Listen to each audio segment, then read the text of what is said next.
aw ni ce aw ni yatuma ayo bisimila DMS-TV sanfɛ foli an tan n'o b'an kanubaga n'a lamɛnbagaw bɛɛ lajɛlen Mali kɔnɔ ani Mali kɔ kan bi alamisa août kalo tile 14 san 2025 aw ka don kibaru ni o wagati selen san'an ka da se an ka bi kunnafonibaw ma ni ka olu da tulo kan an bɛ hakilina jigin k'aw bɛ se k'an dɛmɛ ni kunnafoniya nin kan ni n'a carili ani k'aw hakilinaw di hakilina jɔyɔrɔ la wale kɔfɛ bi kunnafoniba minnu b'an bolo ni ka olu da tulo kan o dɔw bɛ tali kɛ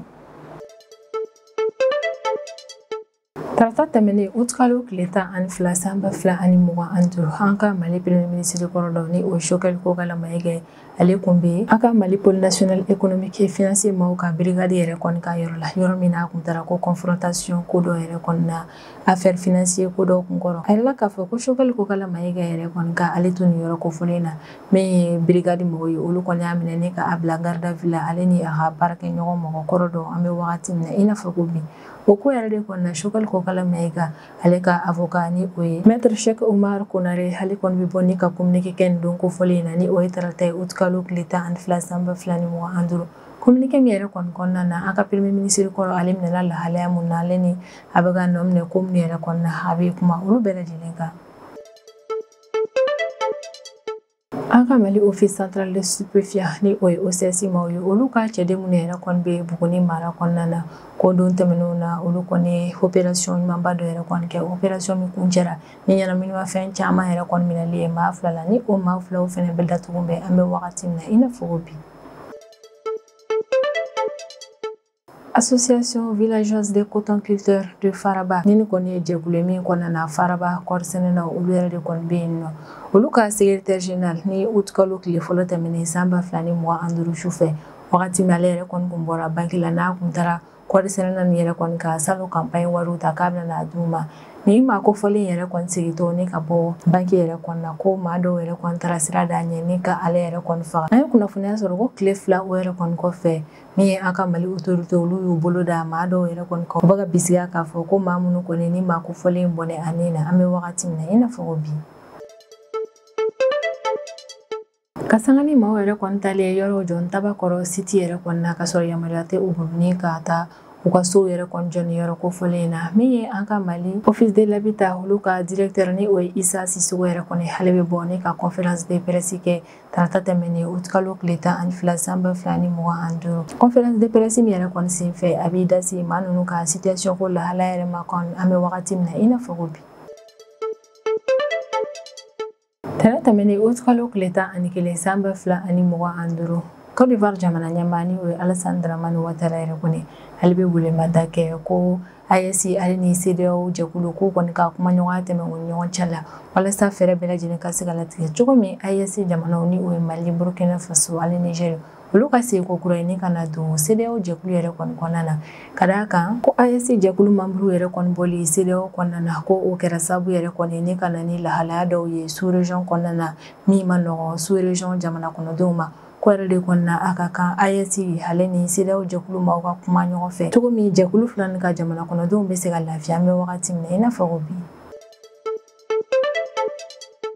Donald Trump ni o États-Unis jamana ɲɛmaa ale ni Vladimir Poutine n'o ye Russie jamana ɲɛmaa ka sanga ni jamana ɲɛmaa fila ni yɛrɛ kɔni ka ɲɔgɔn ye min nana kɛ juma nata in na août kalo tile 15 san 2025 Alaska mara kɔnɔna na ni ye États-Unis jamana yɛrɛ kɔni kɔnɔna na ka sanga ni jamana ɲɛmaa fila ninnu ka ni ɲɔgɔn ye min yɛrɛ kɔni senfɛ u nana kuma Russie ale ni Ukraine ka kɛlɛban ko hukumu yɛrɛ kɔni kɔnɔna la ni Ukraine jamana ɲɛmaa ye ni o ye Volodymyr Zelensky ale kɔni y'a jira k'a fɔ ko Vladimir Poutine ni Donald Trump yɛrɛ kɔni ka ni mɔgɔ fila ɲɔgɔn ye yɛrɛ kɔni kɔfɛ ko ni jaabi fɛn fɛn bɔra a kɔnɔna na ko Ukraine tɛ o jaabi in lakodɔn ko wa a tɛ sɔn o ma yɛrɛ kɔni ka d'a kan ko Russie ni États-Unis jamana ɲɛmaa yɛrɛ kɔni bɛ ka ɲɔgɔn ye kɛ ɲɔgɔn ye min yɛrɛ kɔni na u bɛna na kuma Ukraine de kan ka sɔrɔ Ukraine yɛrɛ kɔni tɛ ɲɔgɔn ye kɛyɔrɔ la ko n'o yɛrɛ dun kɛra jaabi fɛn fɛn mana na bɔ ɲɔgɔn ye yɛrɛ kɔni na Ukraine tɛ sɔn o jaabi in ma ni kunnafoniba nin de bɛ an bolo kɔrɔ bi an bɛna minnu walawala aw ye bi dun kibaru kɔnɔna na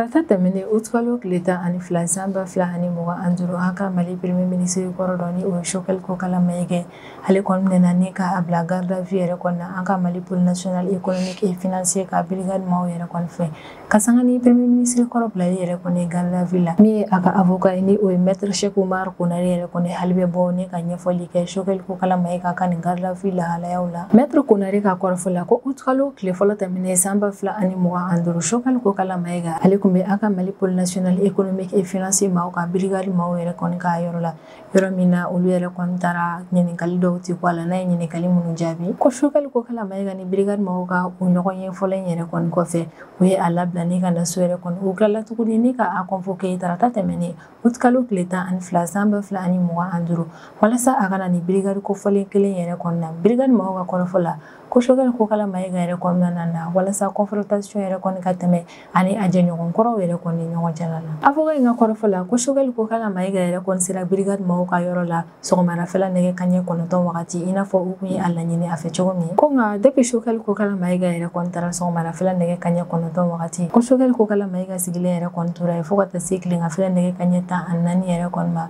ko o bɛɛ y'a sɔrɔ confrontation foyi ma tɛmɛ ani a jɛɲɔgɔn kɔrɔw ni ɲɔgɔn cɛla la fɔlɔ Choguel Kokala Maïga ka avocat yɛrɛ kɔni ka kɔrɔfɔ la ko fo kɔfɛ de brigade man yɛrɛ kɔni nana fɔ an ka premier ministre kɔrɔ yɛrɛ kɔni k'u bɛna a minɛ ni k'a bila garde à vue yɛrɛ kɔnɔna na ko ɲani a ka dossier nin yɛrɛ kɔni ka ta ni ka taa di autoritéw ma kɛrɛnkɛrɛnnenya la mun yɛrɛ kɔnɔna na affaire yi gérer ko ɲani dossier in ka taa yen nɔ k'u bɛ Choguel Kokala Maïga yɛrɛ kɔni minɛ ni k'a bila garde à vue la fɔlɔ maître Konare ka kɔrɔfɔ la ko garde à vue in tɛ Choguel Kokala Maïga dɔrɔn yɛrɛ kɔni a jɛɲɔgɔn kɔrɔ dɔw fɛnɛ bɛ garde à vue la an bɛ wagati min na fɔ ko bi ni o dɔw ye a ka cabinet directeur kɔrɔ ni o ye professeur Isiaka Hamadou Singare ye ale ni primature directeur administratif et financier kɔrɔ 3 ko an bɛ wagati min i n'a fɔ ko bi ninnu bɛɛ lajɛlen de fɛnɛ bɛ garde à vue la ka fara Choguel Kokala Maïga fɛnɛ kan avocat yɛrɛ kɔni ka kɔrɔfɔ la ko Choguel Kokala Maïga minɛli ni ka a bila garde à vue yɛrɛ kɔni na ko o bɛ tali kɛ affaire ko dɔ yɛrɛ kɔni na ni o ye kɔni de ko u bolo yɛrɛ kɔni sera foroba nafolo dɔ yɛrɛ kɔni ma ni o bɔra vérificateur général ka rapport dɔ kɔnɔna na don tɛmɛnenw na maître Konare yɛrɛ kɔni ka kɔrɔfɔ la k'an bɛ wagati min na i n'a fɔ ko bi Choguel Kokala Maïga ale kɔni ye innocent ye fo ka taa fɔ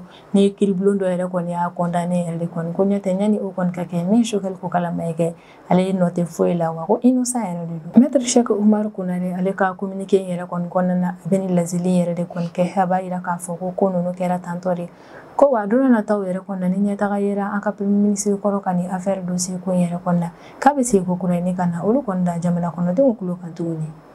an ka Mali office central de stupéfiant ni o ye OCS maaw ye ni nin ye cakɛda ye an ka Mali jamana kɔnɔna na minnu ka baara yɛrɛ kɔni bɛnnen don ɲɛnaminimafɛnw kɛlɛli ma ko OCS ka cɛden minnu yɛrɛ kɔni bɛ baara la Buguni mara kɔnɔna na ko don tɛmɛnenw na olu ye opération dɔ kɛ nin yɔrɔ kofɔlen na opération min kɛra CEDEAO ye u bolo ko Tarawele la village kɔnɔna na ni nin yɔrɔ kofɔlen bɛ yanfɔli la ale ni kalana kɛrɛfɛla yɛrɛ kɔnɔna ko OCS ka agent maaw yɛrɛ kɔni u bolo da dɔw kan min yɛrɛ kɔni kun ka baara kun bɛnnen don ɲɛnaminimafɛnw feereli ma u b'u bolo da nin maa kofɔlen kan wagati min na u y'a ka yɔrɔ yɛrɛ kɔni wolomali min yɛrɛ kɔni senfɛ u taara bɔ produit caman kan ni maa kofɔlen ka yɔrɔ la ni produit nin yɛrɛ kɔni ye produit yamaruya tɛ minnu bolo ni ka don an ka Mali jamana kɔnɔna na ko ɲani OCS maaw ka u bolo da nin maa kofɔlen yɛrɛ kɔni ka o y'a sɔrɔ u kun bɛ ka cɛ kofɔlen yɛrɛ kɔni nɔna minɛ kosɛbɛ o cɛ kofɔlen ale kɔni ye Guinée ka jamana kɔnɔden dɔ yɛrɛ de kɔni OCS maaw bɛ u bolo da ka wagati min o y'a sɔrɔ cɛ kofɔlen ale bɛ a yɛrɛ ka baaraso de kɔnɔna na ko OCS cɛdenw yɛrɛ kɔni kelen ni ka u bolo da nin Guinéen yɛrɛ kɔni ka u ye a ka baara kofɔlen yɛrɛ kɔni kɔnɔna woloma kosɛbɛ wolomali min yɛrɛ kɔni senfɛ k'u bolo taara da cargaison dɔ yɛrɛ kɔni ka min kun falen don produit dɔw la minnu dagalen tɛ ni ka don an ka Mali jamana kɔnɔna na OCS maaw y'u bolo da fɛn minnu ka olu bɛ tali kɛ tramadol furakisɛ 1000 ani dɔɔni diazepam furakisɛ 3000 ani dɔɔni cannabis ni o ye ɲɛnaminimafɛn yɛrɛ kɔni ale paquet 300 ale ni fɛn mugu jɛman dɔ yɛrɛ kɔni ni o giriya kun bɛ taa garamu 6 de la ko OCS maaw yɛrɛ kɔni bɛ taa baara kɔnɔna yɛrɛ kɔni f'u ye wagati min u taara bɔ nin fɛnba nin yɛrɛ de kɔni kan ko wa u tilala ka mɔgɔ kelen fɛnɛ minɛ yɛrɛ kɔni ni o tigi kun ye complice ni ɲɛnaminimafɛn feereli baara ninnu yɛrɛ kɔnɔna ko o y'u bolo da o maa min yɛrɛ kɔni kan o ye an ka Mali jamana kɔnɔden dɔ k'an bɛ wagati min na i n'a fɔ ko bi OCS ka maaw ye ni cɛ 2 minnu yɛrɛ kɔni minɛ olu kɔni datugu bɛ kaso la u ka procès makɔnɔni na min nana kɛ don nataw la walasa u ni min yɛrɛ kɔni ka kan u ka se ka da u kan u ka nin fɛnjugu feere ninnu na an ka Mali jamana kɔnɔna na ni opération y'a yirana k'a fɔ k'an ka Mali OCS maaw ni o ye cakɛda ye min ka baara yɛrɛ kɔni bɛnnen don ɲɛnaminimafɛnw kɛlɛli la opération y'a yirana k'a fɔ ko maa ninnu cɛsirilen don kosɛbɛ réseau suguya bɛɛ lajɛlen yɛrɛ kɔni cili la ni ka bɔ an ka Mali jamana kɔnɔna na walasa ni ɲɛnaminimafɛn yɛrɛ kɔni ka na se ka tiɲɛni don an ka jamana kɔnɔdenw na don nataw la. Jumajan tɛmɛnen o kalo tile fɔlɔ san 2025 Faraba village kɔnɔna na ni nin yɔrɔ kofɔlen yɛrɛ kɔni bɛ Ɲantanso commune yɛrɛ de kɔni kɔnɔna na. Nin yɔrɔ yɛrɛ kɔni kɔnɔna na kɔɔri sɛnɛlaw ka jɛkulu dɔ yɛrɛ kɔni bɛ ni o tɔgɔ ye ko Association Villageoise des Cotonculteurs de Faraba. Olu ka jɛkulu in secrétaire général ni o ye Modi Kulibali ale ni a ka dankan ni o ye Seku Jakite yɛrɛ kɔni olu kun bɛ ka bɔ Kita mara kɔnɔna na. Yɔrɔ min na o kun taara an ka Mali Compagnie pour le développement des textiles ni o ye CMDT o kun taara o yɔrɔ in yɛrɛ kɔnɔna walasa salo campagne yɛrɛ kɔni wari ka se ka u ka association maaw ka o wari minɛ CMDT la ni ka na ni a ye u ka village kɔnɔna na. Ko association ye secrétaire général a ka dankan yɛrɛ kɔni u taalen banque la walasa ka se ka taa u ka association maaw ka wari ta ka bɔ yen nɔ. U bɛ sigi wagati min na k'u bɛna na Faraba village yɛrɛ kɔni kɔnɔna na yɔrɔ min na u kun bɛna na u ka association sɛnɛkɛlaw ka wariw di u ma. U kun sigilen tɛ n'a ye k'a fɔ ko maa dɔ yɛrɛ kɔni kun bɛna na jan da u ɲɛ ko u kun bɛna na fɛɛrɛ latigɛ ni ka u faga walasa ka se ka wari minɛ u la. Ko wagati min Modi Kulibali ale ni Sekuba Jakite olu yɛrɛ kɔni kun bɛ ka bɔ Kita mara kɔnɔna na u kun bɛna na Faraba yɛrɛ kɔni kɔnɔna na. U ni maa dɔ yɛrɛ kɔni bɛnna ni o maa kofɔlen ale ye cɛn ka association maa dɔ de ye. U ni a ka association maa in yɛrɛ kɔni bɛnna k'a bɛna fɔ ŋaniya ɲuman yɛrɛ kɔni kun tɛ association maa in kɔnɔ. Ko Modi Kulibali ka association membre in yɛrɛ kɔni hakun kɛnbɛn ni ka a ka mɔgɔ faga in plan bɛɛ lajɛlen yɛrɛ kɔni bila sen kan ka ban. Ko o maa kofɔlen yɛrɛ kɔni tɔgɔ ye ko Lasana. Ko Modi Kulibali kun taara wari min yɛrɛ kɔni ta banque la CFA wari million 10 yɛrɛ de kɔni kun kan ka di Lasana ma o wari in yɛrɛ kɔni na k'o kɛ a ka yɔrɔ kɔɔri sɛnɛna maaw ka wari ye. Ko Lasana kɔni taara i jɔ gitɔrɔnda yɛrɛ kɔni na walasa ka se ka Modi Kulibali ale ni Sekuba Jakite yɛrɛ kɔni makɔnɔ gitɔrɔnda la. K'a kun pɛrɛnnen don kosɛbɛ ni ka association maa fila nin yɛrɛ kɔni kɔnɔ a jɔlen yɛrɛ kɔni tora fo ka taa se sufɛla nɛgɛ kanɲɛ 22 yɛrɛ de kɔni ma. Wagati min a sɔrɔla ka a ka walejugu in kɛ ni ka ɲɛsin maa fila ninnu ma. Ko Lasana kelen kun tɛ wagati min a b'a ka walejugu in yɛrɛ kɔni kɛ complice wɛrɛw yɛrɛ kɔni kun b'a la. Ko wa fusil dɔ yɛrɛ de kɔni kun bɛ u bolo u kun jɔlen bɛ gitɔrɔnda la ni ka maa fila ninnu makɔnɔ. Ko kabini Modi Kulibali ale ni Sekuba Jakite yɛrɛ kɔni sera u ma. Lasana ale kɔni ye marifa ci ni ka ɲɛsin jɛkulu secrétaire général yɛrɛ kɔni ma ni o ye Modi Kulibali. K'a ka marifa yɛrɛ kɔni kɔnɔna na bali kelen dɔrɔn yɛrɛ de kɔni kun bɛ yen nɔ. A kelen ni ka o bali kelen yɛrɛ kɔni ci ka ɲɛsin secrétaire général ma ni o yɛrɛ kɔni bɔnɛna ani na o yɔrɔ bɛɛ la. Ko Lasana ni a ka complice yɛrɛ kɔni ko bali foyi wɛrɛ kɔni kun tɛ u ka marifa in kɔnɔna na. U sɔrɔla ka na jɛ secrétaire général in ka dankan yɛrɛ kɔnɔna ni o ye Sekuba Jakite yɛrɛ kɔni ni ka ale yɛrɛ kɔni bugɔ ka taga ni ka ni maa kofɔlen yɛrɛ kɔni fililen to sira kan bɛrɛ yɛrɛ kɔni kun tɛ ani saya cɛ o wagati la. Ko Lasana ni a ka complice yɛrɛ kɔni tilalen u ka walejugu ninnu na u ye wari in yɛrɛ kɔni ta ni ka boli ka taa n'a ye yɔrɔ la yɔrɔ min yɛrɛ kɔni kun ma lakodɔn. Ko tile 2 tɛmɛnen yɛrɛ kɔni kɔfɛ o y'a sɔrɔ Modi Kulibali ale kɔni kun ka sudon baaraw bɛɛ lajɛlen kɛra ka ban. Ko Tukoto gendarmerie maaw kɔni u bolo da maa dɔw kan u bɛ ka bisigiya minnu yɛrɛ kɔni na k'a fɔ k'olu de ye nin walejugu ninnu kɛ ni ka ɲɛsin jɛkulu in secrétaire général ni a ka dankan ma. Tukoto gendarmerie maaw yɛrɛ kɔni ka kɔrɔfɔ la ko u sera ka u bolo da ni maa yɛrɛ kɔni kan o y'a sɔrɔ Kita gendarmerie maaw olu yɛrɛ de kɔni kun ye ɲɛfɔli kɛ Tukoto gendarmerie maaw ye maa kofɔlen nin yɛrɛ kɔni lahalaya la. Ko Kita gendarmerie maa nin yɛrɛ kɔni kun ye a fɔ Tukoto maaw yɛrɛ kɔni k'u ka patrouille caya kosɛbɛ u ka collaboration tɛmɛ u ni population ni ɲɔgɔn cɛ la affaire ko in na. Ale ni ka sɛgɛsɛgɛli baara yɛrɛ kɔni daminɛ sɛgɛsɛgɛli baara min yɛrɛ kɔni senfɛ u ye brigade bɛɛ lajɛlen wuli ka jɔ u sen kan walasa ka se ka jɛ ɲɔgɔn fɛ ani sɛgɛsɛgɛli baara ninnu kɛ ɲɔgɔn fɛ. Ko Kita gendarmerie maaw yɛrɛ kɔni kelen ni ka ni laɲini yɛrɛ kɔni kɛ Tukoto maaw yɛrɛ kɔni fɛ a yirala k'a fɔ ko Tukoto maaw fɛnɛ kelen ni ka ko in yɛrɛ kɔni labaara o nana sebaya yɛrɛ kɔni sɔrɔ u bolo ka da kan u sera ka u bolo da maa dɔw ka u bɛ ka minnu bisiya k'a fɔ k'olu ye nin walejugu in kɛ. Ko Tukoto gendarmerie maaw fɔlɔla ni ka u bolo da maa kelen dɔ yɛrɛ de kɔni kan u kun bɛ ka min bisiya kosɛbɛ o yɛrɛ de kɔni kɔfɛ u sɔrɔla ka se ka u bolo da maa 4 tɔ ninnu kan. Ko wagati min gendarmerie maaw bɛ u bolo da maa nin yɛrɛ kɔni kan o y'a sɔrɔ CFA wari million 35 nin yɛrɛ kɔni na u ye min yɛrɛ kɔni suɲɛ jɛkulu in secrétaire général kun o y'a sɔrɔ o CFA wari million 35 yɛrɛ kɔni na CFA wari million 34 ni dɔɔni kun bɛ u bolo.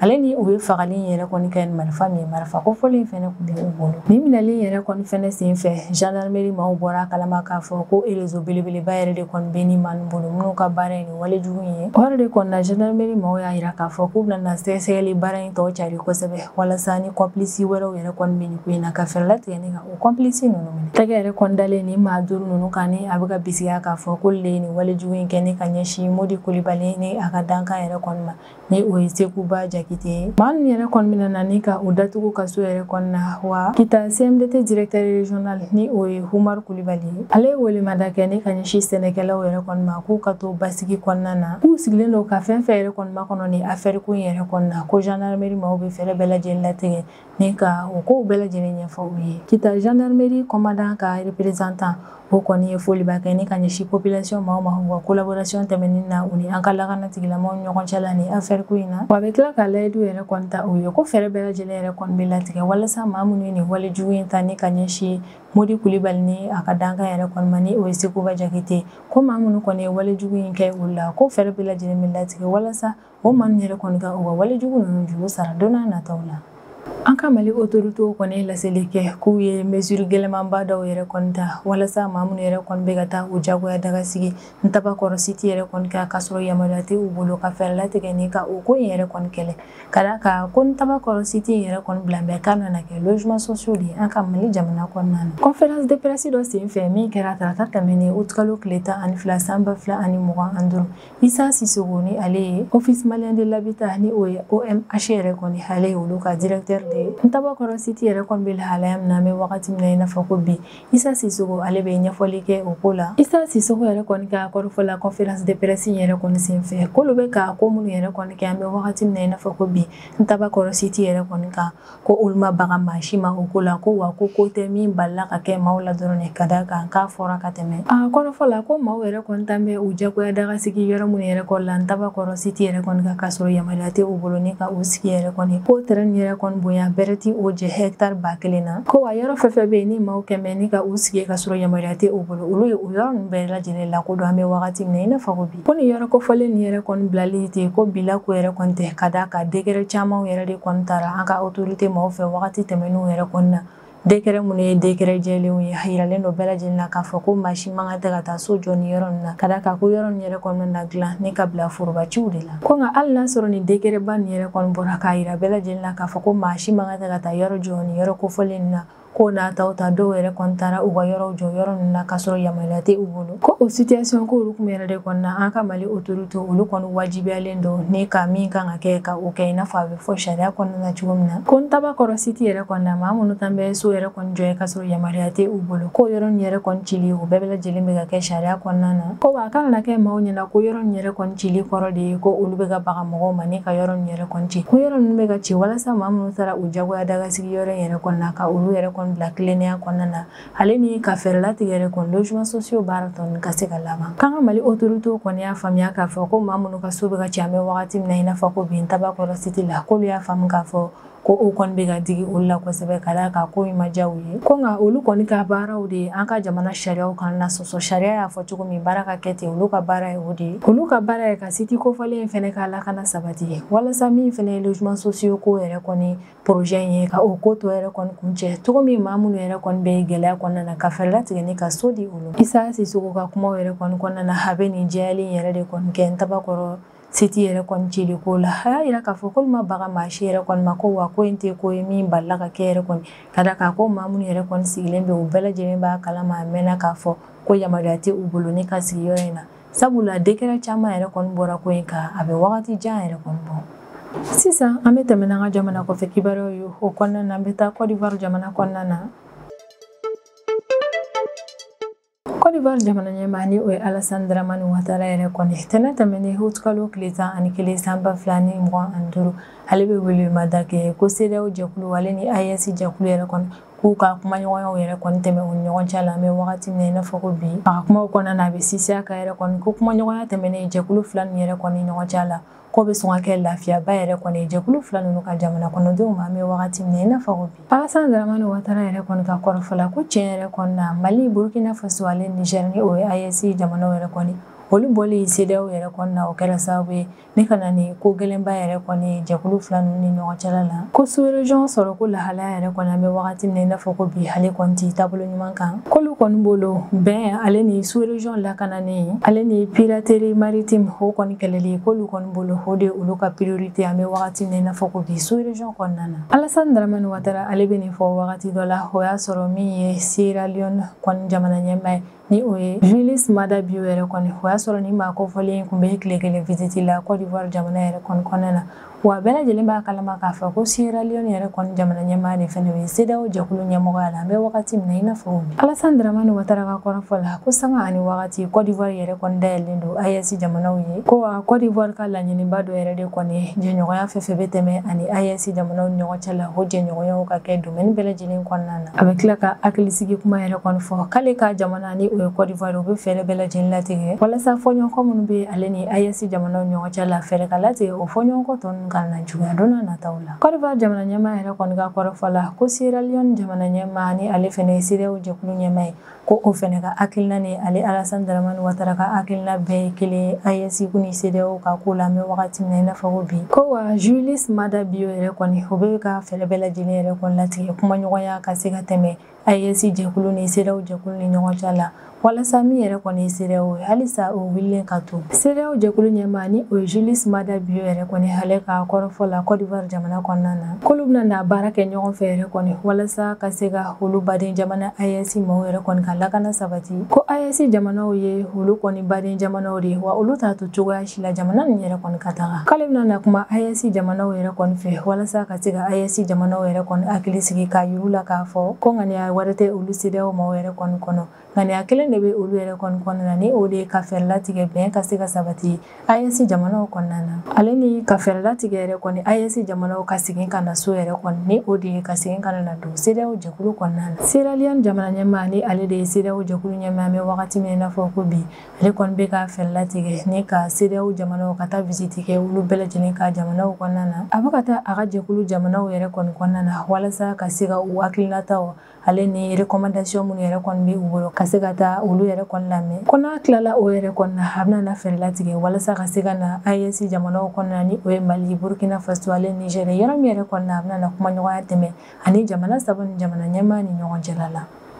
Volodymyr Zelensky ale kɔni y'a jira k'a fɔ ko Vladimir Poutine ni Donald Trump bɛna na ɲɔgɔn ye min yɛrɛ kɔni kɛ don n'a nataw la ko ni jaabi min yɛrɛ kɔni bɔra olu ka ɲɔgɔn ye yɛrɛ kɔni kɔnɔna na ko min ye olu Ukraine ye olu tɛna sɔn olu ka o jaabi yɛrɛ kɔni ma wa u tɛna n'a lamɛn k'u tɛna na jaabi yɛrɛ kɔni lakodɔn fiyewu Volodymyr Zelensky ka kɔrɔfɔ yɛrɛ kɔni na k'i tɛ se ka kuma Ukraine yɛrɛ kɔni kan cogoya si la ka sɔrɔ Ukraine yɛrɛ kɔni tɛ kuma yɔrɔ in na ko wa maa si yɛrɛ kɔni tɛna sɔn ni ka i ka kuma ninnu lakodɔn ko yɛrɛ de kɔni na a bɛ se ka kɛ yɛrɛ kɔni Vladimir Poutine ni Donald Trump yɛrɛ kɔni na kuma ɲɔgɔnya min tɛmɛ u ni ɲɔgɔn cɛ la ko nafa bɛ o kuma ɲɔgɔnya la jamana ɲɛmaa fila ninnu bolo ko nka jamana ɲɛmaa fila ninnu tɛ se ka décision foyi yɛrɛ kɔni ta Ukraine kan ka sɔrɔ Ukraine yɛrɛ kɔni tɛ décision ta yɔrɔ in na k'ale jigi dalen don a kan k'a fɔ ko Donald Trump ni o ye États-Unis jamana ɲɛmaa ye ko bɛna ale ka kuma in yɛrɛ kɔni faamu ko wa a bɛna ale ka kuma in jate hakilina jiginna juma nata in na août kalo tile 15 san 2025 Vladimir Poutine n'o ye Russie jamana ɲɛmaa ale ni Donald Trump n'o ye États-Unis jamana ɲɛmaa ye olu kɔni fila bɛna ɲɔgɔn ye kɛ Alaska mara kɔnɔna na ni nin ye États-Unis jamana yɛrɛ kɔni kɔnɔna na